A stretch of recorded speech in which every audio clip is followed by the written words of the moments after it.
안녕하세요. 솔로런입니다. 오늘 저희가 다뤄볼 주제는 아주 중요한 주제죠. 원화 가치 하락과 달러와 자산 보유에 대한 내용입니다. 여러분은 어떠실지 모르겠지만 저 같은 경우엔 재테크나 투자에 관심이 1도 없던 사람이었습니다. 그리고 저의 삶의 방식이 어땠냐면 일단 좋은 거 먹고 좋은 데 와서 일단 좋은 시간을 보내는 게 우선인 사람이었거든요. 하지만 제가 이 원화 가치 하락에 대한 내용을 듣고 나서 상당히 큰 충격을 받았어요. 그래서 제 삶의 방식이 아주 많이 바뀌었거든요. 지금은 제가 세이빙한 돈이 미래에 얼마나 큰 가치가 될지에 대한 확신이 있기 때문에 지금은 돈을 굉장히 합리적으로 쓰려고 노력을 하고 있어요. 제 이 영상이 여러분들의 인생에 변화를 일으키기를 바라봅니다. 그럼 본격적으로 한번 시작해 보겠습니다. 그리고 여기서 말씀드리는 것은 공부를 위한 것입니다. 구체적인 투자 권유가 아니라 저의 개인적인 가설이니 본인만의 투자 가설에 참고만 해주세요. 투자는 어디까지나 본인의 선택사항입니다. 여러분들은 살면서 왠지 모르지만 점점 가난해지고 있다는 느낌이 드신 적은 없으시나요? 10년 전에 부담 없이 갔던 여행이나 음식점도 너무 비싸져서 고민이 되신 적은 없으시나요? 왜 그런지 누가 알려준 적도 없고 무심히 그냥 지나쳤을 겁니다. 그 이유는 우리가 가지고 있는 원화의 가치가 매년 최소 7% 이상 줄어들고 있기 때문입니다. 오늘은 이에 대해서 알아보도록 하겠습니다. 여러분들은 브로큰 머니에 대해서 들어보신 적이 있으시나요? 브로큰 머니는 돈이 고장났다는 뜻입니다. 돈의 주요한 기능은 가치를 조정하는 것입니다. 근데 이 저장된 가치가 시간이 지남에 따라 점점 줄어들게 됩니다. 가치가 유지가 되지 않는 것이죠. 그래서 이를 돈이 고장났다고 표현을 하는 것입니다.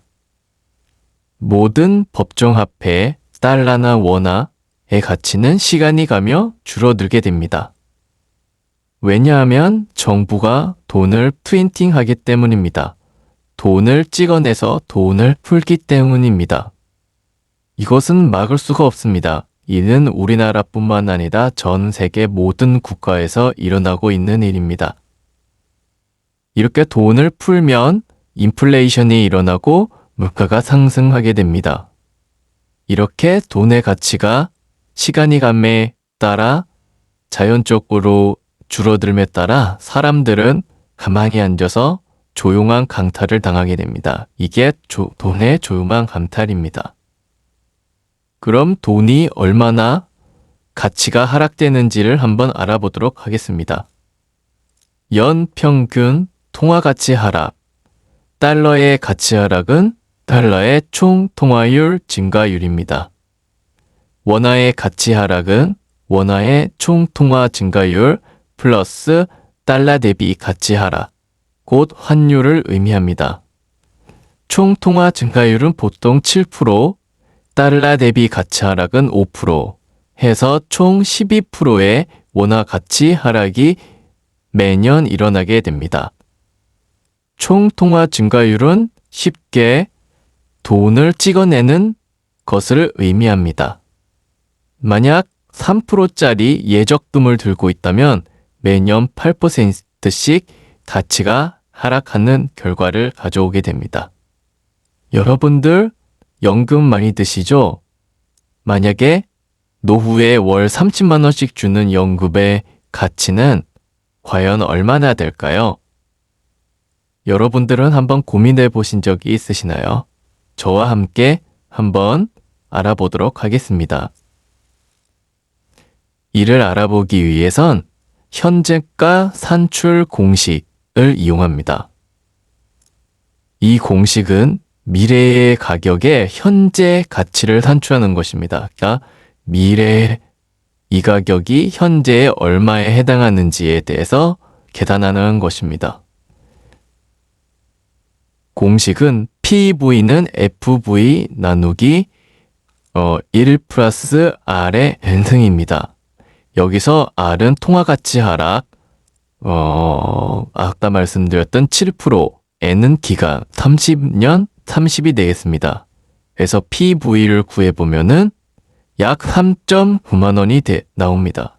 그래서 미래의 30만 원은 지금의 약 3.9만 원, 4만 원 정도에 해당하는 가치를 가진다는 뜻입니다. 세 가족이 나가서 짜장면 탕수육 먹는 정도의 가격밖에 안 된다는 말입니다. 다음 법칙은 72의 법칙입니다. 72의 법칙은 내 돈의 가치가 반토막 나는데 걸리는 시간을 계산하는 것입니다.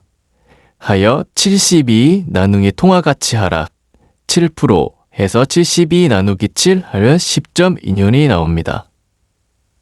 이 뜻은 10년 후에 약 30만 원이 가치가 반으로 떨어져 15만 원이 된다는 뜻이고, 또 10년 후면 15만 원의 반인 7.5만 원이 되고, 그 후로 또 10년인 30년 후에는 7.5의 반인 3.7만 원이 된다는 뜻입니다. 좀 놀랍지 않으시나요? 여러분들이 노후를 위해 꼬박꼬박 멈출 수 없게 의무적으로 넣어야 하는 연금의 가치가 상당히 낮다는 사실입니다. 여러분들이 이제 이 영상을 다 보시고 나면 이 연금이 얼마나 비효율적이고 좋지 않은 것인지 느끼실 수 있으실 겁니다. 다음은 원화 가치 하락의 중요한 요소였던 달러 대비 원화 가치 하락에 대해서 살펴보도록 하겠습니다. 기간별 2000년대, 2010년대, 2020년대 이렇게 달러 대비 원화 가치 하락 연평균 달러 대비 원화 가치 하락을 보시면 2000년대랑 2010년대는 거의 0에 해당합니다. 달러 가치 하락이 거의 없었습니다. 하지만 2020년대를 보시면 4.83% 거의 5%로 급상승하는 것을 볼 수가 있습니다. 그러면 연도별로 왜 이런 현상이 일어났는지 한번 간략하게 살펴보도록 하겠습니다. 2000년대는 우리나라 경제라는 엔진의 급가속기입니다. 우리나라의 급성장기로 철강, 화학 등 중후잠대 산업의 대규모 경상수지 흑자가 발생하던 시기입니다. 또한 중국 특수라는 호재가 있던 시기입니다. 중국 특수는 우리나라가 중국에 많은 수출을 해서 상당한 경상수지 흑자를 기록하던 시기였다는 뜻입니다. 2010년대는 엔진의 관성주행 시기입니다. 2010년대 닦아놓은 기반으로 막대한 경상수지 흑자를 기록하던 시기입니다. 쉽게 2000년대는 그래프가 급상승하는 시기였고 2010년대는 이제 거의 절정의 피크에 다다랐던 시기라고 볼 수가 있습니다. 하지만 다시 한번 폭발적 성장을 할 새로운 폭발적 기업이나 엔진을 발굴해내지 못했던 시기이기도 합니다. 2020년대는 새로운 엔진의 부재와 중국의 추월이라는 키워드로 설명될 수가 있습니다. 기존 철강, 화학 등 2010년대 수출을 주도했던 제조업 분야에서 중국에게 추월당하며 중국이 가장 큰 손님에서 시장 탈취 경쟁자로 변화하게 되었습니다. 그리고 AI 등의 새로운 성장 엔진을 부착하는 데 상당한 어려움을 겪고 있는 시기입니다.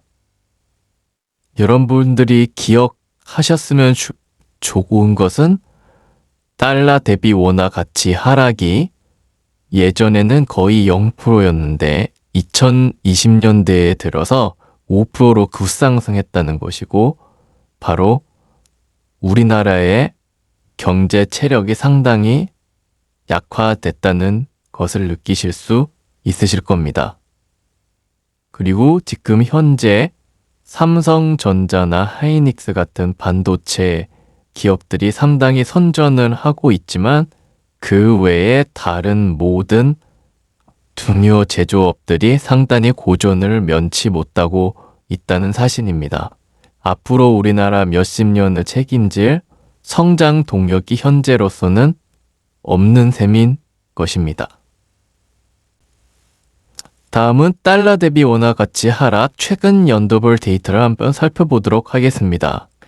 2020년도부터 2026년도의 연평균 원화 가치 하락 데이터입니다. 2020년대는 오히려 원화 가치가 상당히 높았던 시기이고, 그 외에 2021년부터 26년도까지의 가치 하락 데이터를 보면 정말 엄청나게 많이 수치가 올라간 것을 확인하실 수가 있습니다. 각 연도별로 어떤 특이한 사건들이 있었는지 한번 살펴보도록 하겠습니다. 2020년도에는 코로나로 인해서 미국이 대규모의 돈 뿌리기를 실시했습니다. 6조 달러를 뿌렸거든요. 엄청난 규모의 돈을 뿌려서 달러의 가치가 많이 하락했던 시기입니다. 우리나라도 돈을 많이 뿌렸고, 그로 인해서 원화가 불안정해져서 환율이 많이 올라갔지만, 한미 통화 스와프가 체결됨으로써 환율이 많이 안정되게 되었습니다. 달러 가치가 많이 하락하게 됨으로 인해서 원화가 상대적으로 상당히 강했던 시기입니다. 21년도는 미국이 코로나에서 점점 회복하던 시기였고, 2020년에 너무 많은 돈을 뿌렸기 때문에 미 연준에서 돈 옥죄기를 시작했습니다. 돈을 옥죄다는 뜻은 금리를 인상한다는 뜻입니다.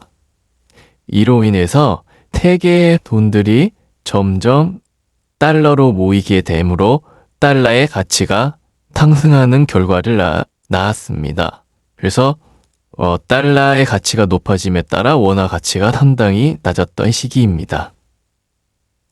2022년도에도 역시 미 연준은 금리를 올리는 정책을 계속 지속하게 됩니다.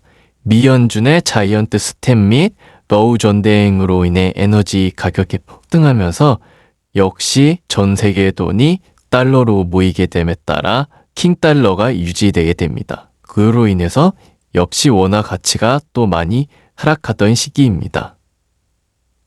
근데 또 재미있는 것은 2025년부터 2026년도까지는 우리나라 삼성전자나 하이닉스 등의 반도체가 화랑임에도 불구하고 원화 가치 하락이 8.26%로 상당히 높다는 것입니다.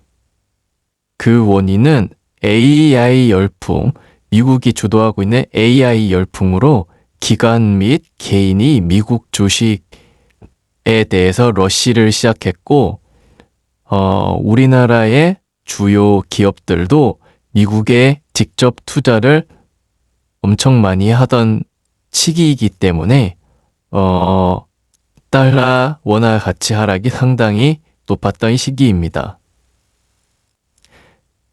아까 전에 우리나라의 경제 체력이 감소했다고 말씀드렸는데, 이를 증명하기 위해서 경상수지 흑자를 연대별로 한번 알아보도록 하겠습니다. 2000년대의 연평균 흑자는 149억 달러, 최고 흑자는 154억 달러. 2010년대에는 연평균 흑자가 716억 달러, 최고 흑자가 1051억 달러.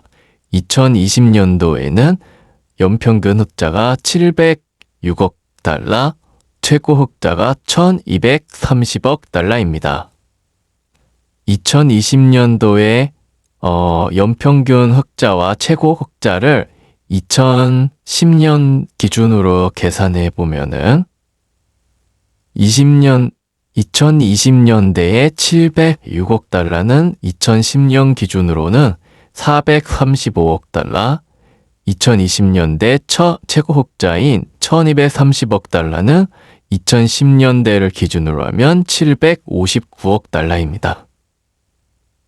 이 435억 달러와 759억 달러를 2010년도에 연평균 흑자와 최고 흑자인 716과 1051억 달러로 비교해 보면은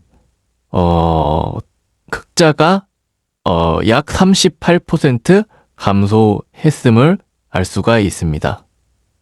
흑자의 감소세가 확연함을 확인할 수가 있습니다. 앞에서 살펴본 것과 같이 2020년대 경상수지 흑자를 현재 가치 공식을 사용하여 2010년대 기준으로 환산했을 때 경상수지 흑자는 약 38% 정도 감소했음을 확인할 수 있습니다. 이는 우리나라의 기초체력이 많이 약화됐음을 입증하는 것입니다. 달러 대비 원화 가치 하락, 환율은 미국 연준금리, 미국 통화량, 원화 통화량, 전쟁 등으로 인한 에너지 가격 상승 등 여러 가지 복합적인 요인에 의해서 변동되므로 예측하기가 상당히 어렵고 복잡합니다. 하지만 환율의 2020년대부터의 빠른 상승세는 우리가 분명히 확인할 수가 있습니다. 그 핵심 원인을 한번 알아보도록 하겠습니다. 첫째, 우리나라의 경제를 폭발적으로 성장시킬 성장 동력이 약화되었기 때문입니다. 반도체 및 자동차를 제외한 주요 우리나라 제조업들이 모두 중국에 추월당한 상태입니다. 두 번째로는 이국 주식의 대규모 투자입니다. 2025년도 기관이 500억 달러, 개인이 380억 달러를 투자하였습니다. 세 번째는 기업의 해외 직접 투자 증가입니다. 25년도에 600억 달러를 투자하였습니다. 미국 주식 투자와 기업 해외 직접 투자를 모두 합치면 25년도 흑자인 1230억 달러를 훨씬 넘는 수치입니다. 이는 흑자로 들어온 달러보다 더 많은 달러가 미국 주식 및 해외 직접 투자로 반출된 것입니다. 주식의 수치는 가장 정직한 것으로 사람들이 그만큼 우리나라의 성장에 비관적이라는 것을 반증하는 것입니다. 앞에서 원화 가치 하락은 원화의 총 통화 증가율 더하기 달러 대비 가치 하락 해서 7% 더하기 5% 12%라고 말씀드렸습니다. 지금까지는 달러 대비 가치 하락에 대해서 살펴봤고 이번부터는 총 통화 증가율에 대해서 알아보도록 하겠습니다. 이번에는 총 통화 증가율 더하기 달러 대비 원화 가치를 합친 토탈 가치 하락, 연평균 토탈 가치 하락에 대해서 살펴보도록 하겠습니다. 2000년대 총 통화 증가율은 7.5%, 달러 대비 원화 가치 하락은 0.3% 더해서 총 가치 하락은 7.8%가 되겠습니다. 2010년도에는 총 통화 증가율이 6.6%, 달러 대비 원화 가치 하락이 0.07% 더해서 6.53%가 되겠습니다. 2020년도에는 총 통화 증가율이 7.8%, 달러 대비 원화 가치 하락이 4.8%로 12.63%가 되겠습니다. 제가 시작해서 원화 가치 하락은 7% 더하기 5%에서 12%라고 말씀을 드렸는데 제가 이렇게 말씀드린 것의 근거가 바로 이것입니다. 총 통화 증가율은 결국 정부의 돈 풀기를 의미하고 보통 7% 정도 됨을 확인할 수 있는데요. 근데 재밌는 건 2010년도에는 6.6%, 2020년도에는 7.8%로 1%밖에 차이 안 나네 라고 생각하실 수 있습니다. 근데 오른쪽 표를 보시면 2010년도에 토마량 규모는 약 1600조에서 3030조로 늘어났고 2020년도에는 약 3260조에서 6910조로 늘어났음을 볼 수 있습니다. 연간 신규 공급액은 143조에서 608조임을 확인할 수 있습니다. 곧 연간 신규 공급액이 4배가 증가했음을 확인할 수가 있습니다. 다시 말해서 돈을 4배 이상 뿌렸다고 생각하시면 되겠습니다. 또 주목할 점은 경제 성장률 대비 통화 증가율인데요. 2010년도의 통화 증가율은 6.6%, 경제 성장률은 2.9%로 약 2.2배이고 2020년도에는 통화 증가율이 7.8%, 경제 성장률은 1.9%로 약 4배 정도가 됩니다. 이는 성장은 낮은데 돈 뿌리기는 더 많이 했다는 것을 보여줍니다. 좀 정리해 보겠습니다. 향후 장기간 20년 이상 민주당 집권이 유력해 보이므로 확장 재정 지속이 될 가능성이 높습니다. 그로 인한 머니프린팅으로 원화 가치 하락, 다시 말하면 원화 통화 증가율이 급속히 증가할 가능성이 있습니다. 반도체의 성장 동력의 부재, 그리고 비친화적 노동 정책으로 인해 해외 직접 투자 증가, 국내 해외 투자 위축으로 국내 달러 유입이 감소되어 장기적인 달러 대비 원화 가치 하락이 불가피할 것으로 보입니다. 원화 가치 하락은 원화 통화 증가율 플러스 달러 대비 가치 하락인데 원화 통화 증가율도 장기적으로 계속 상승할 것이고 달러 대비 가치 하락도 장기적으로 상승하여 7 플러스 5%, 12%가 장기적으로 계속 올라갈 확률이 높습니다. 여러분은 우리나라 반도체 미래에 대해 어떻게 생각하시나요? 지금은 AI 시대죠. 그리고 이 AI 패권을 두고 미국, 중국이 소리 없는 전쟁 중이라는 것을 아실 겁니다. AI에서 제일 중요한 게 뭘까요? 에너지량, 반도체 수, 데이터량, 이 3가지가 다죠. 이게 제일 핵심입니다. AI 시대 이전에는 반도체 수, 곧 반도체 생산량이 절대적 등을 요소가 아니었지만 지금 AI 시대는 미국의 안보를 할 만큼 핵심 요소가 되었거든요. 지금 당분간은 TSMC나 삼성에 의지할 수밖에 없고 나노 고정 등 진입 장벽이 있지만 머지않아 금방 따라잡을 걸로 저는 봅니다. 왜냐하면 미국은 천재들이 밤새는 곳이고 장기적으로 여러분도 한번 고민해 보시기 바랍니다. 자, 원화 가치 하락이 연 12% 이상 발생한다고 말씀드렸는데요. 그럼 이 가치를 방어, 디베이스먼트 트레이드라고 부르는데요. 가치 방어를 위해 현 시점에서 최소 연 12%의 수익을 내는 원화 자산이 필요합니다. 향후에는 원화 통화 증가율이랑 환율 상승으로 이 수치가 더 상승할 걸로 예상이 되는데요. 하지만 연 수익률 12% 이상의 원화 자산은 찾기가 상당히 어렵습니다. 그러므로 우리는 달러 자산을 보유해야 합니다. 달러 자산 보유가 필수입니다. 왜냐하면 달러 자산의 경우 달러 자체의 가치 하락률인 7%만 방어하면 되기 때문입니다. 원화의 경우에는 원화 자체의 가치 하락 7%, 및 달러 대비 가치 하락 5%, 총 12%를 가치 하락을 방어해야 하기 때문입니다. 달러화 자산은 달러로 표시되고 거래되는 자산입니다. 근데 그냥 달러를 사서 보관하는 건 아닙니다. 왜냐하면 달러 자체도 연 7% 가치가 하락하기 때문에 시간이 가면 가치가 점점 줄어들게 됩니다. 쉽게 달러로 사고 또 팔았을 때 달러로 받을 수 있는 자산이라고 생각하시면 됩니다. 대표적으로 미국 주식, 특히 ETF가 있겠는데요.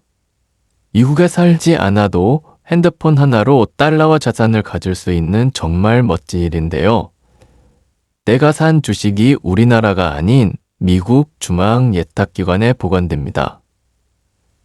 미국에 직접 투자하는 형태입니다. 많이 하는 S&P 500 ETF 수익률은 연평균 13% 정도가 됩니다. 그리고 주의할 점이 있는데요. 우리나라에서 판매되는 예를 들어 타이거 미국 S&P 500은 달러화 자산이 아니고 원화 자산입니다. 원화로 구매하고 팔면 원화로 돌려받습니다.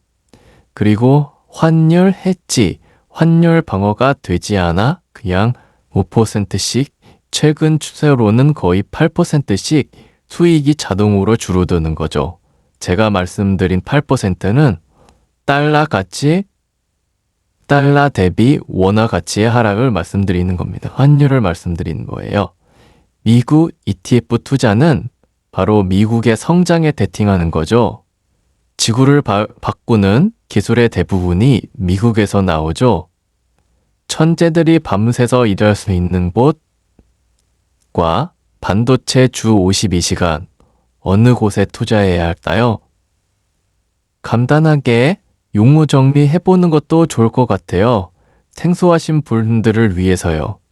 코스피는 한국 상장 기업들로 구성된 지수이고 1980년에 출발했고 한국 경제를 대표하죠. S&P 500은 미국 500대 상장 기업으로 구성된 지수고 1957년에 출발했고 미국 경제를 대표합니다. ETF는 코스피나 S&P 500 등의 지수를 추종하는 펀드로 주식처럼 팔고 살 수 있는 펀드를 말합니다. 펀드의 분산 효과와 주식 거래의 편의성을 결합한 것이라고 정의됩니다. ETF를 대중화시킨 분이 미국의 뱅가드 창업자인 존 보글이거든요. 진짜 어마어마한 분이죠. ETF로 정말 많은 사람들이 돈을 벌 수 있게, 노후를 책임질 수 있게 한, 정말 많은 사람들이 그 혜택을 누릴 수 있게 한 분이죠. 위인전에 나오셔야 할 분이에요. 용어 정리도 해보았으니 다음은 국내 그리고 미국 대표 ETF 한번 비교해 볼게요. 코스피 기반의 코덱스 200을 보면 우리나라 급성장기인 2000년대 14%이고 그 후로 5% 박스권이었다가 최근에 반도체 화랑에 힘입어 13%를 기록했네요. 근데 달러 대비 원화 가치 하락 7.69%를 적용하면 실질 수익률은 6.1%밖에 나오지 않네요. 표를 보시면 코덱스 200 수익률에서 달러 대비 원화 가치 하락률을 뺀 실질 수익률은 2000년대에 13%, 이때는 달러 대비 가치 하락이 거의 0%였죠. 2010년대 5.27%, 2020년부터 23년까지 1.15%, 24년부터 현재까지 6.1%로 역사적으로 5% 정도의 박스권임을 데이터로 확인하실 수 있습니다. 반면 S&P 500 기반의 미국 ETF는 꾸준히 11에서 13%의 수익률을 보여주고 있습니다. 다음은 국내 대표 ETF인 코덱스 200을 달러 대비 가치 하락 플러스 통화 증가로 인한 가치 하락까지 합쳐서 실질 수익률을 비교해 보겠습니다. 코덱스 명목 수익률에서 원화 가치 하락률, 원화 총 통화 증가율을 뺀 것이 실질 수익률이 되겠습니다. 2000년대에는 6.38%이고 나머지는 거의 0%, 곧 가치 하락 방어 내지는 심지어 마이너스 수익률을 기록하고 있네요. 반도체 특수인 2024년부터 지금까지도 결국 0.71%로 거의 0%입니다. 여러분들은 어떤 생각이 드시나요? 꽤 심각하죠? 심지어 제 생각에는 원화 자체 가치 하락률과 달러 대비 가치 하락률이 앞으로 더 커질 걸로 예상이 되거든요. 그렇다면 결국 실질 수익률이 앞으로 더 감소할 거란 얘기가 됩니다. 그럼 여기서 코스피와 S&P 500은 장기 우상향인지 한번 살펴보겠습니다. 코스피는 명목상, 그러니까 달러 대비 및 자체 가치 하락을 적용하지 않는 수익률이 장기적으로 난해한 우상향, 곧 상승했다 주저앉고를 반복하는 계단식 형태를 보여줍니다. 매끄러운 우상향이 아니죠. 만약 이를 세계 경제 흐름, 곧 달러 기준으로 환산해보면 아까 표에서 보신 것처럼 5% 박스권 또는 하향세를 보여줍니다. 심지어 여기에 원화 자체 가치 하락, 곧 원화 통화 증가율까지 적용하면 0, 손해 안 봄 또는 마이너스죠. 그럼 S&P 500은 장기 우상향일까요? 1953년부터 시작되었고 중간에 대공황, 금융위기 등 위기가 있었지만 늘 폭발적으로 이겨내고 뚜렷한 우상향을 보여주었습니다. 그럼 지금까지 본 내용을 정리해 보겠습니다. 브로큰 머니, 돈이 가치를 저장하는 걸 유지하지 못하고 가치가 시간이 지남에 따라 줄어든다. 원화 가치 하락은 원화 총 통화 증가율, 곧 원화 자체 가치 하락 7% 플러스 달러 대비 가치 하락 5% 해서 연 12% 감소한다. 그러므로 원화 자산의 경우 연 12%의 수익을 내야 한다. 근데 그런 자산을 찾는 게 쉽지가 않다. 앞으로 상당히 장기간 우리나라 정치 구조상 확장 재정, 곧 돈 뿌리기 정책으로 원화 가치 하락이 예상된다. 곧 7%가 더 증가할 가능성이 높다. 우리나라 기초치료계 감소, 기업 해외 투자 증가, 해외 자본 국내 투자 비활성화로 인한 환율 상승으로 달러 대비 가치 하락 증가가 예상된다. 곧 5%가 더 증가할 가능성이 높다. 결과적으로 7%와 5%가 더 커짐에 따라 7% 플러스 5%인 12%가 더 커질 가능성이 높다. 그러므로 달러화 자산 보유가 필수적이다. 대표 달러화 자산으로는 미국 ETF가 있다. 코스피는 장기 우상향이 아니고 S&P 500은 뚜렷한 장기 우상향이다. 참고로 S&P 500을 사라는 권유는 아니니 참고하시고요. 그것보다 더 좋은 것도 있으니까요. 여러분 어떠셨나요? 저처럼 충격을 받으셨나요? 어떠신지 모르겠네요. 평소에 제가 가지고 있던 생각들을 중심으로 말씀드린 건데 자료 하나하나 찾아보고 또 검증해보면서 저도 또다시 한번 배우게 되는 계기가 되었습니다. 다음 시간에는 실패하지 않는 투자, ETF 투자라는 주제로 한번 살펴볼게요. 장기적인 목표로는 비트코인의 이해와 투자라는 주제로 운용할 건데요. 비트코인이 once in a century asset이거든요. 한 세기에 나올까 말까 하는 자산이에요. 아마도 여러분 중에 저거 사기네 라고 하실 분이 있으실 거예요. 저의 와이프도 그랬거든요. 근데 아마도 제 채널에 관심을 가지고 쭉 봤지 보시면 정말 이게 얼마나 멋진 물건인지 아실 수 있을 겁니다. 그리고 이게 저의 첫 영상인데요. 처음 준비하면서 상당히 많은 시간을 보냈어요. 개인적인 시간이 없다 보니까 출퇴근하면서 때로는 밤잠을 줄여가면서 만들었는데요. 지금 보니까 참 부족한 점이 많아 보입니다. 다소 좀 부족하더라도 양해 부탁드립니다. 계속 하다 보면 좀 노하우가 쌓일 거라고 생각해요. 그래도 내용은 제가 하나하나 다 찾아서 검증하고 만든 거고 아마도 이렇게 데이터 기반으로 설명해 주시는 곳은 많지 않을 것 같거든요. 도움이 되셨으면 합니다. 같이 파이낸셜 호추에스를 만들어 갔으면 합니다. 들어주셔서 감사합니다.